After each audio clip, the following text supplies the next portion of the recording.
Non solo spaccio di droga, ma anche rapine. Sarebbero state queste le attività principali portate avanti da alcuni degli indagati finiti in carcere questa mattina nel Messinese. Nel corso della notte i carabinieri del comando provinciale di Messina hanno dato esecuzione ad un'ordinanza di custodia cautelare in carcere messa dal GIP presso il locale tribunale su richiesta della procura distrettuale nei confronti di 19 persone. Gli indagati sono accusati a vario titolo dei reati di associazione finalizzata al traffico di sostanze stupefacenti, detenzioni ai fini di spaccio di sostanze stupefacenti, detenzione e porto illegale di armi, nonché reati contro il patrimonio. L'indagine, convenzionalmente denominata Scipione, è stata avviata dal nucleo investigativo del comando provinciale di Messina a seguito dell'attentato a colpi di fucile perpetrato da ignoti il 27 settembre del 2016 nei confronti di 3 pregiudicati che si trovavano seduti ad un tavolino di un bar sul viale Regina Margherita a Messina. Gli approfondimenti eseguiti sulle vittime delle azioni di fuoco hanno fatto emergere come costoro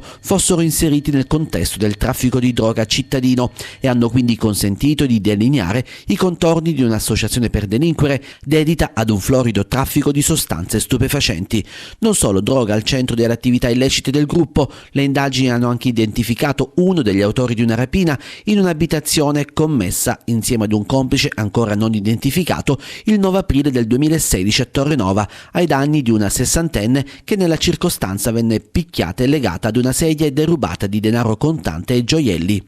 In particolare le indagini sul conto di Angelo Albarino, titolare di una paninoteca sita in via Cesare Battisti, hanno fatto emergere come questi e Giuseppe Selvaggio, poi divenuto collaboratore di giustizia, fossero i promotori di un più ampio gruppo criminale che si riforniva stabilmente di droga dalla cosca 'Ndrangheta calabrese, che assicurava loro la consegna a domicilio su base settimanale. Carichi di cocaina e marijuana venivano poi destinati alle principali piazze di spaccio della città dello Stretto. La droga veniva trasportata ogni settimana dalla Calabria a bordo di autovetture con doppi fondi. Il trasporto era effettuato dai calabresi stessi, i quali, garantendo la consegna a domicilio, pretendevano una maggiorazione sul prezzo di vendita di ogni carico. Albarino e Selvaggio curavano poi, secondo l'accusa, la successiva distribuzione del narcotico attraverso una rete di pusher, mentre i fornitori calabresi rifornivano anche altri gruppi di spacciatori messinesi. Durante le indagini, lo stesso Giuseppe Selvaggio,